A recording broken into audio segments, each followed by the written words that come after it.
Olá, tudo bem? Eu me chamo Ingrid, esse é o meu sinal, e estarei apresentando o trabalho Uma Perspectiva Morfológica no Ensino do Léxico do Português como Segunda Língua para Estudantes Surdos. Antes de apresentar a proposta morfológica, é necessário que se reflita sobre como acontece a aprendizagem da escrita e da leitura por crianças surdas e também ouvintes. A aprendizagem da escrita é um processo complexo, porque o que acontece? As crianças vão ter contato com um sistema que elas não conheciam. Antes elas apenas viam as letras, as palavras e os desenhos, tudo misturado, mas sem saber que por trás há uma regra que determina a forma de se escrever. Então, demanda dessas crianças, a aprendizagem desse novo sistema, que elas tenham certos dispositivos cerebrais desenvolvidos, que as tornem capazes de aprender e desenvolver a escrita e também a leitura. Em segundo lugar, essas crianças precisam descobrir que há diferentes modos de uso da escrita, que há tipos diferentes de texto e que elas precisam observar o modo como os adultos usam a escrita, perceber que eles usam de modo diferente. E também em sala de aula a professora ou o professor estimular para que elas percebam a diferença de contexto de uso. Em terceiro lugar, também há condições de processamento específicas de cada criança que influenciam no desenvolvimento da aprendizagem da leitura e da escrita. O que acontece é que esse processo é lento e exige dessas crianças habilidades cognitivas e motoras próprias para que se desenvolva de maneira adequada, né, esse processo. Então, a criança por si mesma não consegue aprender a escrever. É necessário que tenha uma pessoa que a instrua, que a chame a sua atenção para certos aspectos específicos, para perceber a diferença entre um desenho e uma letra. A aprendizagem da escrita não é algo natural. É necessário que se tenha uma instrução explícita para ajudar a criança a ela conseguir desenvolver a escrita. Então, no caso das crianças ouvintes, como isso acontece?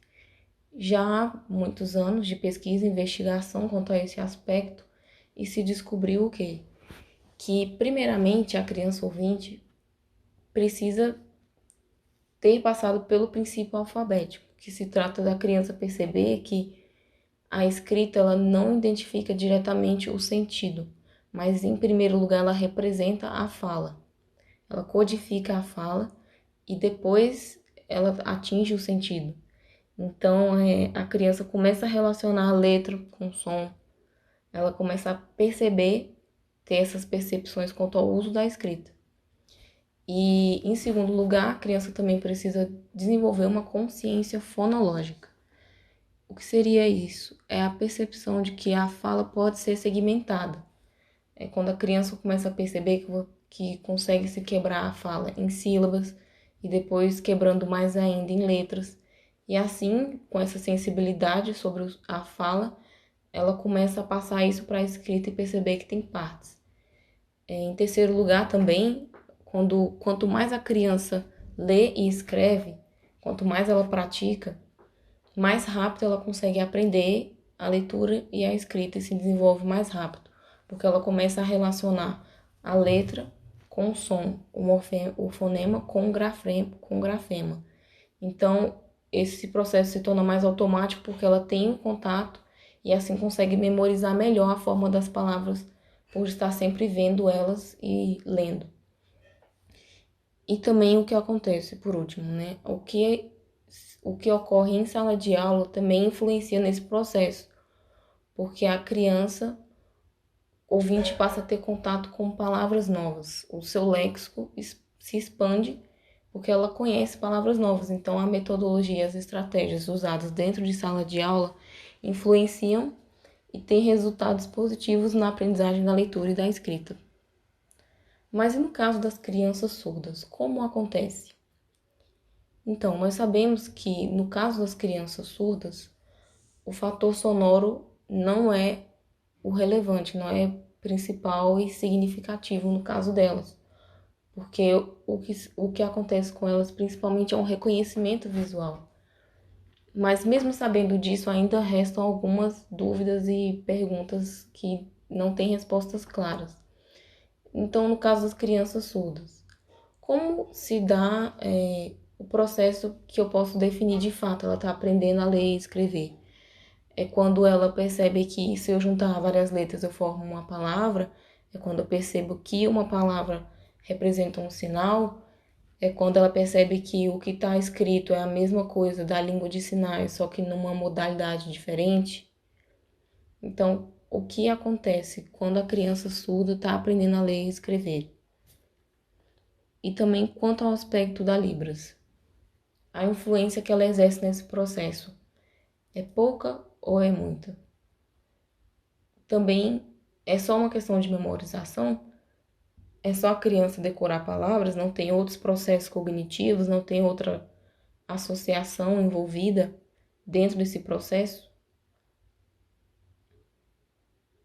Também como acontece dentro do ensino bilíngue? Os resultados são positivos, são negativos? Precisa ter uma investigação para provar que, de fato, dentro do ensino bilíngue, em que a Libras é a primeira língua e o português é a segunda língua, a criança consegue aprender a ler e escrever, que consegue ser efetiva essa aprendizagem. Então, falta investigações nesse sentido, quanto ao processo da criança surda de aprendizagem da leitura e da escrita.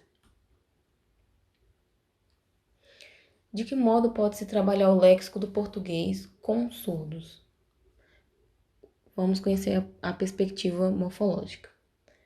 Há uma perspectiva inadequada no trabalho do léxico no ensino de português como segunda língua para surdos, que é a visão de que o léxico é uma lista de palavras isoladas e que você apenas tem que dar para o aluno decorar essas palavras, mas elas todas fora de um contexto. E esse aspecto resulta no quê?